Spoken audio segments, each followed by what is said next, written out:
नमस्कार, आप देख रहे हैं न्यूज वन इंडिया। मैं हूं आपके साथ कीर्ति हर्ष बिंदल और अगले आधे घंटे में तमाम बड़ी खबरों पर हम नजर डालने वाले हैं। लगातार एक्शन में दिखाई दे रहे उत्तर प्रदेश के सीएम योगी आदित्यनाथ आज कानून व्यवस्था को लेकर सीएम योगी बैठक करेंगे। वीडियो कॉन्फ्रेंसिंग के जरिए शाम 6 बजे ये बैठक रहने वाली है। बैठक में सभी जिलों के डीएम, एसएसपी, एसपी, सीओ मौजूद रहने वाले हैं। तो आज महत्वपूर्ण बैठक रहने वाली है और वीडियो कॉन्फ्रेंसिंग के जरिए शाम 6 बजे बैठक होगी। बैठक में सभी जिलों के डीएम, एसएसपी, एसपी, सीओ मौजूद रहेंगे। लगातार एक्शन में उत्तर प्रदेश के सीएम योगी आदित्यनाथ, बैठकों का दौर जारी है और आज कानून व्यवस्था को लेकर के महत्वपूर्ण बैठक है और सीएम योगी आदित्यनाथ खुद इस बैठक में मौजूद रहेंगे। उनकी अध्यक्षता में ही ये बैठक होने वाली है। महत्वपूर्ण ये है कि सभी जिलों के डीएम, एसएसपी, एसपी, सीओ मौजूद रहने वाले हैं। कानून व्यवस्था सभी जिलों में कैसी है, कितनी दुरुस्त हुई है, उसको लेकर के सीएम योगी आदित्यनाथ बातचीत करेंगे और इसी के साथ साथ ये जांचेंगे कि लोगों को कितनी सुविधाएं मिल पा रही हैं और लोग अपने आप को कितना सुरक्षित महसूस करते हैं। तो ये बड़ी खबर हम आपको बता रहे हैं। बैठक में सभी जिलों के डीएम, एसएसपी, एसपी, सीओ मौजूद रहेंगे। इस वक्त की ये बड़ी खबर, लगातार एक्शन में यूपी के सीएम योगी आदित्यनाथ। नीलेश चौहान मेरे सहयोगी ज्यादा जानकारी के साथ लाइव बने हुए हैं लखनऊ से। नीलेश, आज बहुत महत्वपूर्ण बैठक रहने वाली है। सीएम योगी आदित्यनाथ खुद मौजूद रहेंगे और सभी जिलों के डीएम, एसएसपी, एसपी, सीओ मौजूद रहेंगे। इसके अलावा और क्या कुछ खास?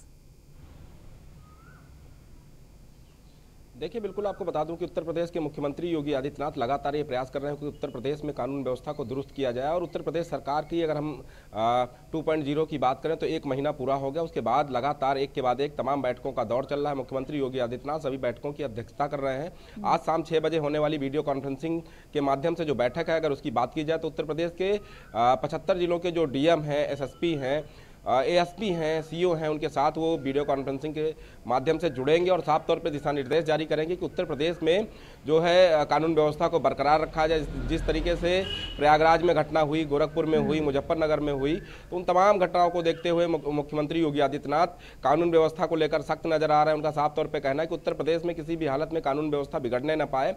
इस लिहाज से ये काफ़ी बैठक महत्वपूर्ण हो जाती है।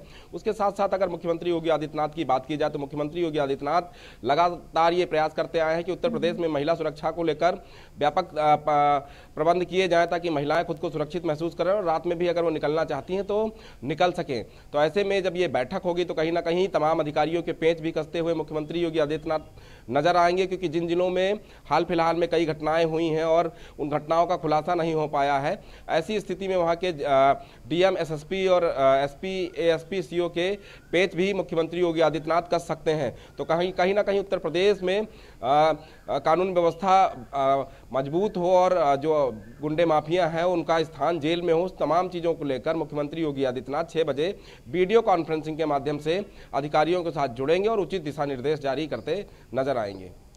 ठीक है नीलेश, आप बने रहिए, आपसे और भी जानकारी लेंगे। फिलहाल के लिए बहुत बहुत शुक्रिया और आगे बढ़ रहे हैं, बात कर रहे हैं अगली बड़ी खबर की लखनऊ से।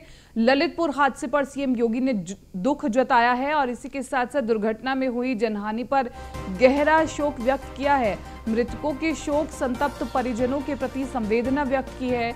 मुख्यमंत्री योगी ने अधिकारियों को सख्त निर्देश दिए हैं, घायलों का समुचित उपचार कराने के निर्देश दिए हैं। मृतकों के परिजनों को आर्थिक सहायता के भी निर्देश दिए गए हैं। 2-2 लाख रुपए की आर्थिक मदद करने के निर्देश दिए हैं। ललितपुर हादसे में 6 लोगों की मौत हो गई थी और 36 की हालत काफी ज्यादा गंभीर बताई जा रही थी। तो महत्वपूर्ण निर्देश दिए गए हैं, घायलों का समुचित उपचार कराने के निर्देश दिए गए हैं, मृतकों के परिजनों को आर्थिक सहायता के निर्देश दिए गए हैं और इसी के साथ साथ 2-2 लाख रुपए की आर्थिक मदद करने के निर्देश दिए हैं। तो इस वक्त की बड़ी खबर हम आपको बता रहे हैं। नीलेश मेरे सहयोगी लगातार बने हुए हैं ज्यादा जानकारी के साथ। नीलेश, सीएम योगी आदित्यनाथ ललितपुर हादसे में काफी ज्यादा गंभीर दिखाई दे रहे हैं और बहुत महत्वपूर्ण निर्देश दिए गए हैं कि जल्द से जल्द इस पर तुरंत एक्शन होना चाहिए। देखिए बिल्कुल जिस तरीके से ललितपुर में सड़क हादसा हुआ और सड़क हादसे में 6 लोगों ने अपनी जान गंवा दी, वहीं 36 ऐसे लोग हैं जो गंभीर रूप से घायल हैं, जिन्हें अस्पताल में भर्ती कराया गया है। इस पूरी घटना का संज्ञान उत्तर प्रदेश के मुख्यमंत्री योगी आदित्यनाथ ने लिया है और 6 जो मृतक लोग हैं उनके परिवार की 2 लाख रुपए से आर्थिक मदद करने का ऐलान भी उत्तर प्रदेश सरकार की तरफ से किया गया। उसके साथ साथ जो 36 लोग गंभीर रूप से घायल हैं उनको अस्पताल में भर्ती कराकर समुचित इलाज कराने के लिए उत्तर प्रदेश सरकार और उत्तर प्रदेश के मुख्यमंत्री योगी आदित्यनाथ ने दिशा निर्देश जारी किए हैं, जिसमें साफ तौर पे कहा गया है कि अगर 36 जो गंभीर रूप से घायल लोग हैं, अगर उनके इलाज में कोई लापरवाही बरती जाएगी तो कहीं ना कहीं उन तमाम जिम्मेदारों के ऊपर कार्रवाई होगी जिनके कंधों पर उत्तर प्रदेश सरकार ने इस विपद काल में जिम्मेदारी डाली है। तो देखना होगा कि जो 36 लोग गंभीर रूप से बीमार हैं वो कब तक ठीक होकर अपने घर वापस लौटते हैं। जिस तरीके से ललितपुर में बस हादसा हुआ, बस पलटी और उसमें 6 लोगों ने जान गंवाई और 36 लोग गंभीर रूप से घायल हैं, कहीं ना कहीं उसका मुख्यमंत्री ने संज्ञान लिया है और संज्ञान लेते ही तमाम जो है दिशा निर्देश जारी किए हैं, हर संभव मदद पहुंचाने के लिए भी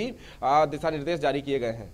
ठीक है नीलेश, आप बन रही है हमारे साथ, आपसे और भी आगे जानकारी लेंगे और आगे बात करते हैं एक और बड़ी खबर की। लखनऊ से ही बड़ी खबर, ललितपुर हादसे पर सीएम योगी ने दुख जताया है, दुर्घटना में हुई जानहानि पर गहरा शोक व्यक्त किया है और इसी के साथ साथ शोक संतप्त परिजनों के प्रति संवेदना व्यक्त की है। मुख्यमंत्री योगी ने अधिकारियों को सख्त निर्देश दिए हैं, घायलों का समुचित उपचार कराने के निर्देश दिए हैं, मृतकों के परिजनों को आर्थिक सहायता के निर्देश दिए हैं, 2-2 लाख रुपए की आर्थिक मदद करने के निर्देश दिए हैं।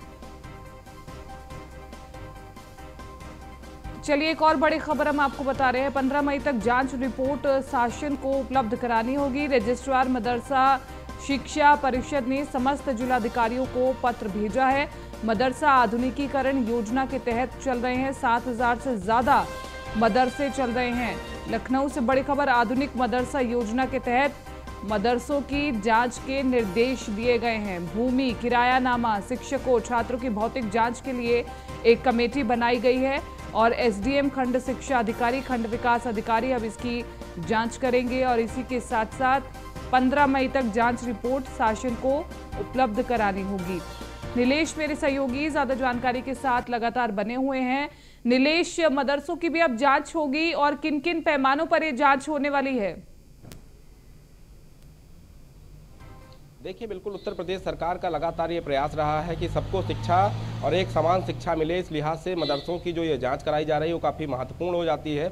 इससे पहले जब जांच कराई गई थी तो उत्तर प्रदेश के तमाम मदरसे ऐसे पाए गए थे जो खाली महज कागजों पर रजिस्टर थे, ना उनकी बिल्डिंग थी, ना ही वहाँ कोई छात्र पढ़ रहा था। ऐसी स्थिति में उत्तर प्रदेश सरकार ने उत्तर प्रदेश के समस्त मदरसों की जाँच कराने की बात कही थी, जिसमें मदरसों की ज़मीन किसके नाम है, उसके अलावा मदरसों के शिक्षक कितने तैनात हैं, उसके अलावा छात्र कितने हैं, उसकी भौतिक स्थिति क्या है, छात्रों की भौतिक स्थिति क्या है, मदरसों के अंदर किस तरीके की शिक्षा दी जा रही है, इन तमाम चीज़ों की जांच कराने की बात उत्तर प्रदेश सरकार ने कही है, जिससे मदरसों को भी उत्तर प्रदेश सरकार अत्याधुनिक तरीके से संचालित करा सके ताकि मदरसों में पढ़ने वाले जो छात्र छात्राएं हैं उनका भविष्य भी उज्जवल हो सके। तो कहीं ना कहीं उत्तर प्रदेश सरकार का लगातार ये प्रयास रहा है कि उत्तर प्रदेश में शिक्षा को बढ़ावा दिया जाए और बिना किसी भेदभाव के, चाहे वो स्कूल हों या मदरसे हों, उनकी व्यवस्थाओं को ठीक किया जाए ताकि उत्तर प्रदेश का जो युवा है, जो छात्र है, उसका भविष्य उज्जवल बनाया जा सके। उस लिहाज से काफ़ी महत्वपूर्ण ये फैसला हो जाता है। जिस तरीके से हमने पूर्वांचल के तमाम जनपदों में देखा कि जो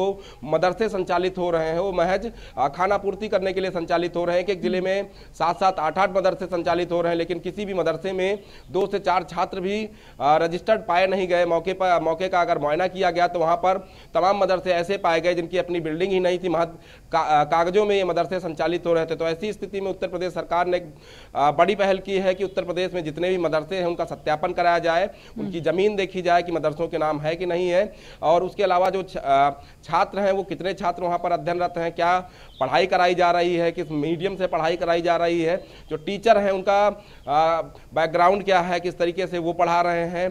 तो तमाम चीज़ों को लेकर उत्तर प्रदेश सरकार ने एक गाइडलाइन जारी की है। उस गाइडलाइन के अनुसार अब उत्तर प्रदेश के समस्त जो मदरसे हैं उनकी जांच होगी और जांच होगी तो तमाम ऐसे मदरसे सामने निकल कर आएंगे जो उत्तर प्रदेश सरकार और लोगों को गुमराह करने का काम कर रहे हैं। महज कागजों में खाना पूर्ति के लिए मदरसों को तैयार किया गया है ताकि बाहर से आने वाले लोगों से डोनेशन लिया जा सके और अपना जो है अपनी व्यवस्थाओं को दुरुस्त किया जा सके। अब ऐसे मदरसों की उत्तर प्रदेश में खैर नहीं है और मुख्यमंत्री योगी आदित्यनाथ ऐसे मदरसों के ऊपर लगातार कार्रवाई करने की बात कर रहे हैं। अब जब जांच होगी तो जितने भी मदरसे ऐसे पाए जाएंगे, जितने भी शिक्षक ऐसे पाए जाएंगे, मदरसों को संचालित करने वाले लोग ऐसे पाए जाएंगे, उनके ऊपर उत्तर प्रदेश सरकार की तरफ से कार्रवाई जरूर की जाएगी। ठीक है नीलेश, आप बने रहिए, आपसे और भी आगे जानकारी लेंगे। और एक और महत्वपूर्ण खबर हम आपको बता देते हैं। उत्तर प्रदेश में योगी आदित्यनाथ सरकार ने दूसरे कार्यकाल का 1 महीना पूरा कर लिया और इसके साथ ही प्रदेश में शासन व्यवस्था का एक बेहतर तरीके से आगे बढ़ाने की योजना पर कार्य शुरू किया गया है। मुख्यमंत्री के नेतृत्व में मंत्रिपरिषद की विशेष बैठक मंगलवार को हुई और इसमें तमाम मंत्रियों को दिशा निर्देश जारी किए गए हैं।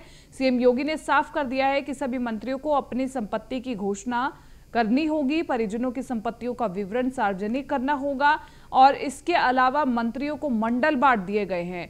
यहां पर उन्हें जाकर विकास योजना और सरकार के कार्यक्रम की जमीन पर लागू होने की स्थिति के बारे में जानकारी लेनी है। तो हम ग्राफिक्स के जरिए भी आपको दिखा रहे हैं कि कहां किसकी कौन सी जिम्मेदारी लगी है। जितिन प्रसाद को कानपुर मंडल मिला है, राकेश सचान को देवीपाटन मंडल मिला है, अरविंद शर्मा को अयोध्या मंडल मिला है, योगेंद्र उपाध्याय को सहारनपुर मंडल दिया गया है, संजय निषाद को आजमगढ़ मंडल दिया गया है। तो ये तमाम बड़े चेहरे जो हैं वो अपने अपने मंडल में जाकर ये जांचेंगे कि जो सरकार के द्वारा चलाई जा रही योजनाएं हैं वो धरातल पर पहुंच भी रही है या फिर नहीं। और इसी के साथ साथ तमाम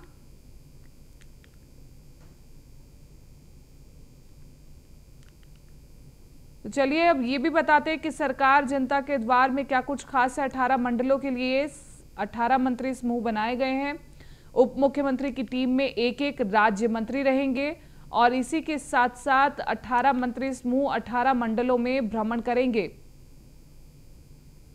शुक्रवार से रविवार तक फील्ड में सभी मंत्री रहेंगे और इसी के साथ साथ ये महत्वपूर्ण फैसला लिया गया है, रोटेशन प्रणाली से दूसरे मंडलों की भी जिम्मेदारी मिल सकती है और टीम एक जिले में कम से कम 24 घंटे रहेगी और इसी के साथ साथ वरिष्ठ मंत्री 2 जिलों का भ्रमण करेंगे। तो सरकार जनता द्वार में क्या कुछ बड़े फैसले लिए गए हैं वो हम आपको बता रहे हैं। शेष मंत्री सुविधा अनुसार एक एक जिले में जाने वाले हैं। मंत्री समूह मंडलीय समीक्षा बैठक करेगा और इसी के साथ साथ बैठक में कई जिले वर्चुअली भी जोड़े जा सकते हैं। जो जिले छूट गए हैं, जिन जिलों में जनप्रतिनिधियों की ड्यूटी नहीं लगी है, वहां पर वर्चुअली तरीके से जुड़ सकते हैं। पूर्व जनप्रतिनिधियों के साथ भी बैठकें होंगी और इसी के साथ साथ उनसे भी पूछा जाएगा कि कितना कार्य इस जिले में हुआ है, कितना बाकी है और उसी के अनुसार आगे बढ़ा जाएगा। समीक्षा में विभागीय प्रेजेंटेशन भी मंत्री देखने वाले हैं और इसी के साथ साथ भ्रमण के दौरान जन चौपाल कार्यक्रम भी होंगे और सीधा जनता से मंत्री संवाद करेंगे। तो मुख्य मकसद यही है कि सरकार के एक एक मंत्री अब जनता के बीच में पहुंचे। दलित मलिन बस्तियों में सहभोज कार्यक्रम भी चलाया जाएगा और इसी के साथ साथ विकास कार्यों का स्थलीय निरीक्षण भी किया जाएगा। जांचा जाएगा कि धरातल पर कितना विकास हो रहा है। परियोजनाओं की क्वालिटी की भी जांच होगी कि जो परियोजनाएं सरकार के द्वारा चलाई जा रही हैं उसकी क्वालिटी क्या है और अंतिम व्यक्ति तक भी क्या वो लाभ मिल पा रहा है या फिर नहीं। कानून व्यवस्था की भी मंत्री समीक्षा करेंगे, यानी कि हर वो पार्ट जो कि एक जिले में बहुत ज्यादा जरूरी है, सब पर सभी पहलुओं पर नजर रहेगी। व्यापारियों की समस्याओं की जानकारी ली जाएगी, महिलाओं की समस्याएं सुनी जाएंगी और गैंगस्टर पर कार्रवाई का विवरण भी मंत्री देखेंगे कि कितना कार्य हुआ है। SC/ST प्रकरणों के अभियोजन की प्रगति को भी देखा जाएगा और इसी के साथ साथ रात्रि विश्राम किसी जिले में ही मंत्री करेंगे।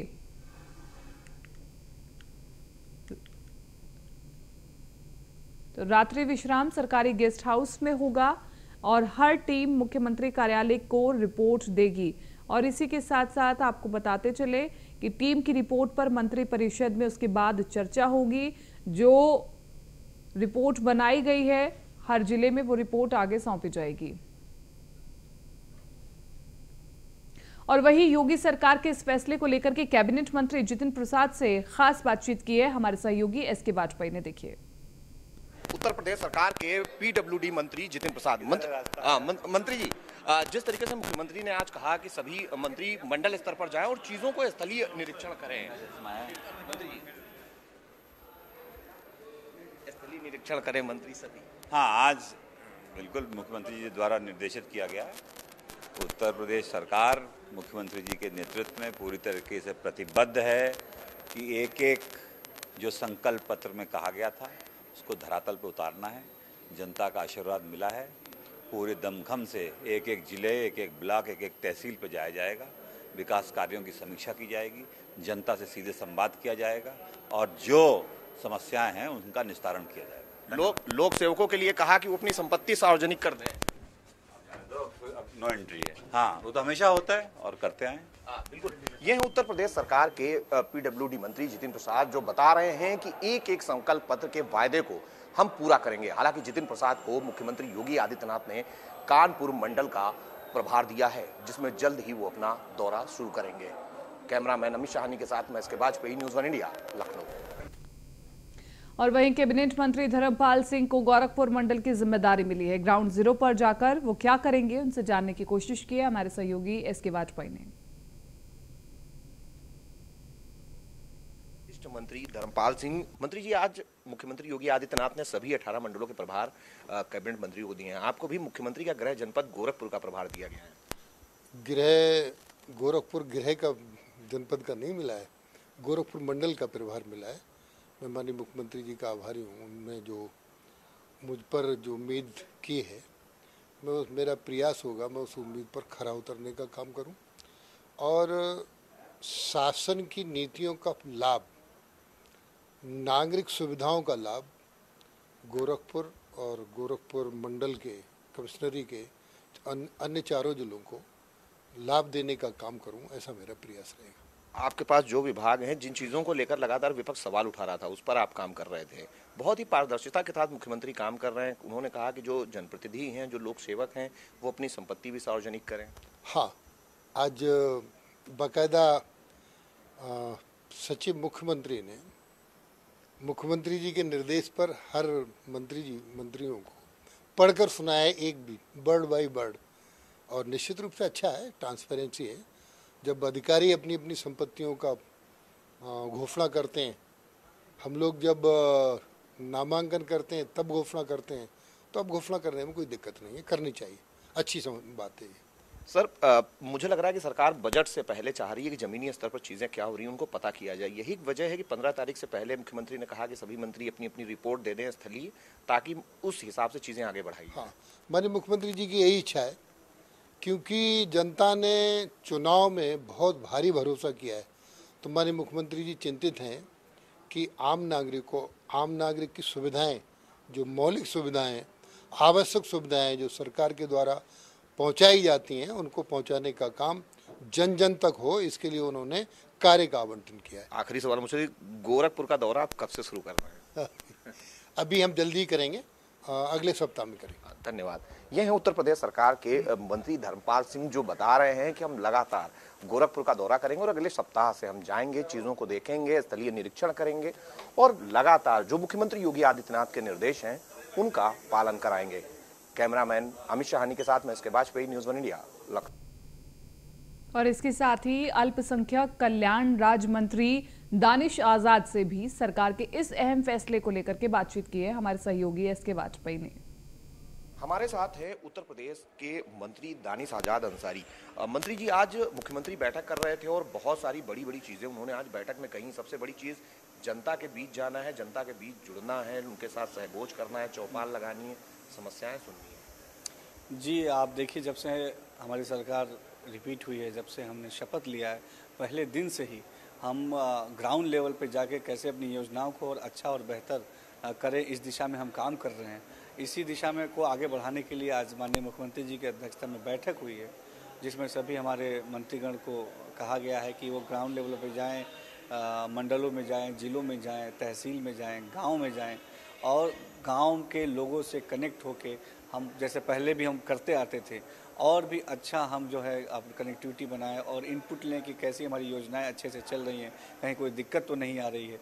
जहां कोई दिक्कत आ रही है तो हम वहीं उसको सॉल्व करें, ताकि हमारे आम जनमानस के हित की जो हमारी मंशा है, जो हमारी सरकार की, हमारी पार्टी की जो मंशा है कि सबके हित की बात करें, सबके हित की कार्य करें, उस हित के कार्य को हम अच्छे से पूरा कर पाएँ।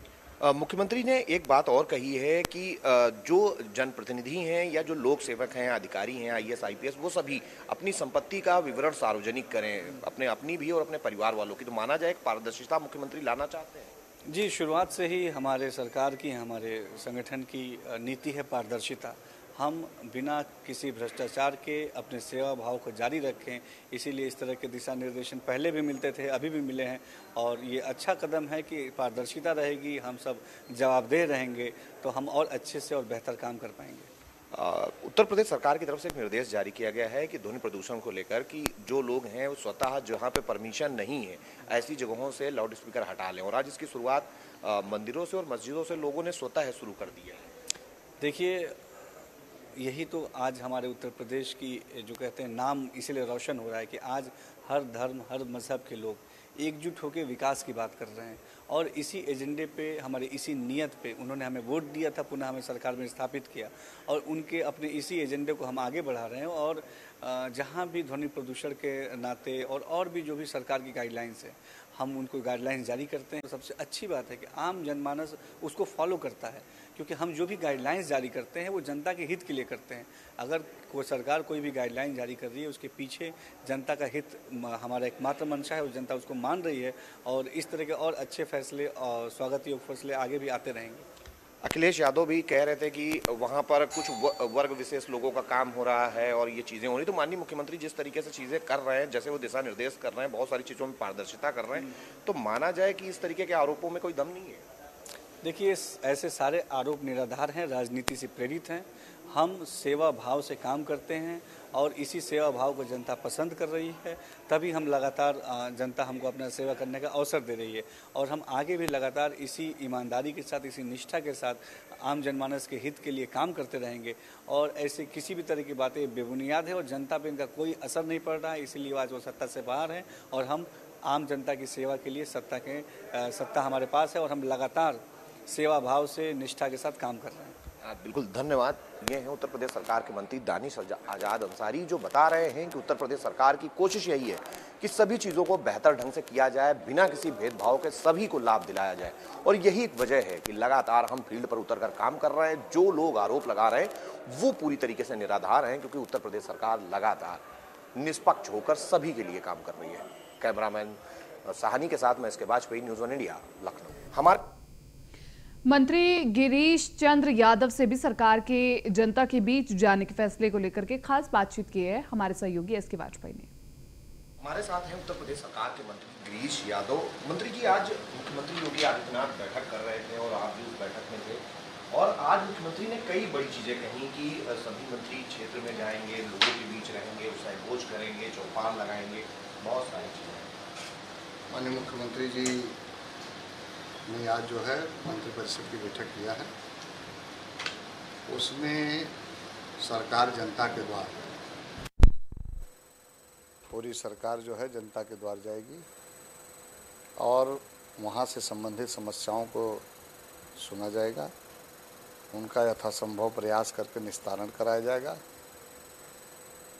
और जो मूलभूत सुविधाएं की आवश्यकता होंगी उसके लिए हम लोग विचार करेंगे और जो काम चल रहे होंगे उसका स्थलीय निरीक्षण करेंगे और इन सब कार्यक्रमों को कर कर माननीय मुख्यमंत्री जी को हम लोग रिपोर्ट सौंपेंगे।